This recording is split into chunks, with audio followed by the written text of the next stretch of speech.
চায়নাতে শীতের থেকে এইরকম রেসপিরেটরি ইনফেকশন বাড়ে, কেন বাড়ে? উত্তর চায়নাতে উইন্টার বা শীতকালটা অনেক বেশি আমাদের থেকে খুব কঠিন শীতকাল হয় ওদের। যে কোনো রেসপিরেটরি ট্র্যাক্ট ইনফেকশন পৃথিবীর নানান শহরে নানান দেশে এটা বাড়বে। দ্বিতীয়ত হলো যে এখন অব্দি এই ভাইরাসটাকে একটা চেনা বা পরিচিত, তাহলে এটা যদি ন্যাচারাল HMPV ভাইরাস হয়, এটা বহুবার আগে এসেছে, বহুবার ইনফেকশন হয়েছে, অল্প বয়সী ছেলে মেয়েদের হয়েছে, অ্যাডাল্টদের হয়েছে, কিছুদিন থাকবে, আমাদের সাবধান থাকতে হবে, সংক্রমণটা কমাতে হবে, and I think it will pass over. বিশিষ্ট চিকিৎসকদের পরামর্শ তো আপনাদের সামনে তুলে ধরলাম। সব থেকে বড় বিষয় সচেতনতার প্রয়োজন রয়েছে এবং স্বাস্থ্যবিধি যা যা কিছু ইতিমধ্যে নির্দেশিকা আকারে সামনে এসেছে সেগুলো মেনে চলারও প্রয়োজনীয়তা রয়েছে, এমনটাই মনে করছেন বিশেষজ্ঞ চিকিৎসক মহল। এবং এরই পাশাপাশি আপনাদেরকে জানিয়েছি ইতিমধ্যেই কারা এফেক্টেড হতে পারেন, অর্থাৎ কারা আক্রান্ত হতে পারেন, কিন্তু উপসর্গ কি এবং তার সঙ্গে সঙ্গে কি হলে পরে চিকিৎসকের কাছে যাওয়ার প্রয়োজন রয়েছে এটা জানবার জন্য যে এই HMPV ভাইরাসে বা HMPতে আক্রান্ত কেউ হয়েছে কিনা।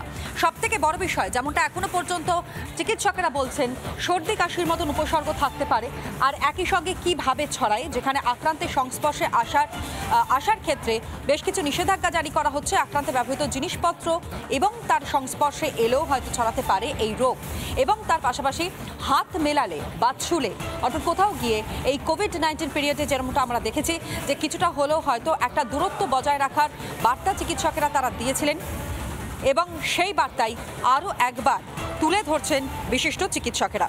আমাদের প্রতিনিধি কথা বলেছিলেন বিশিষ্ট চিকিৎসক অপূর্ব ঘোষের সঙ্গে, তিনি কি পরামর্শ দিচ্ছেন শুনুন। এই যে HMV ভাইরাস যেটা এখন চীনে প্রচুর পরিমাণে ছড়াচ্ছে এবং আজকেই এটা চায়নাতে ডিটেক্ট হয়েছে একটি 8 মাসের শিশুর, এটা কতটা মারাত্মক? এটা মারাত্মক কিছু নয়। ছোট বাচ্চাদের বিলো 2 ইয়ার্স যে ভাইরাসগুলো হয় তার মধ্যে metapneumovirus, bocavirus, coronavirus, মানে non covid coronavirus, influenza virus, rhinovirus, এই ভাইরাসগুলো আমরা পাই। তো এইটা এখন যেহেতু আমরা RT-PCR করে এই ভাইরাসগুলোকে ধরছি, তো তার মধ্যে কয়েকটা পাওয়া যাচ্ছে। এটা আদৌ অতটা সিরিয়াস কিছু ভাইরাস নয়। এর থেকে আমাদের RSV ভাইরাস অনেক সিরিয়াস হয়, অ্যাডেনো ভাইরাস তো তার থেকেও বেশি সিরিয়াস হয়। সুতরাং এটা নিয়ে এক্ষুনি অত চিন্তা করার মতন কিছু কারণ নেই।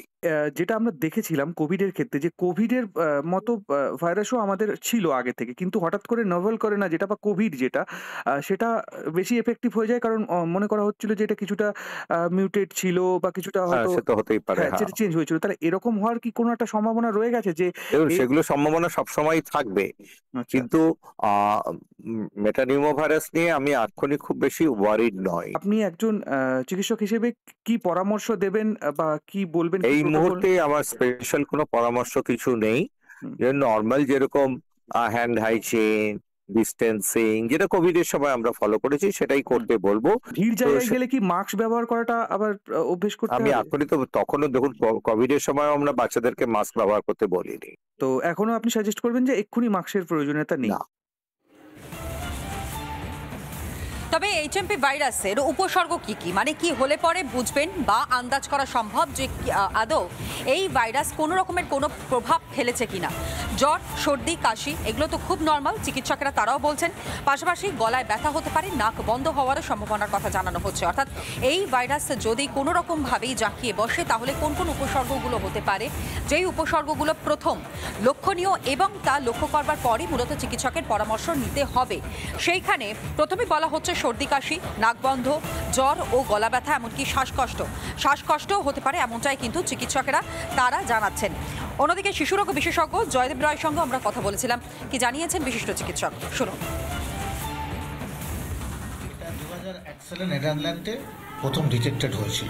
আমরা কিন্তু শীতের সময় প্রত্যেক বছরই যাদের রেসপিরেটরি প্যানেল করা হয় বা একবার ইনভেস্টিগেশন করা হয়, এদের মধ্যে অনেকেই কিন্তু এই হিউম্যান মেটানিউমো ভাইরাস আমরা পাই।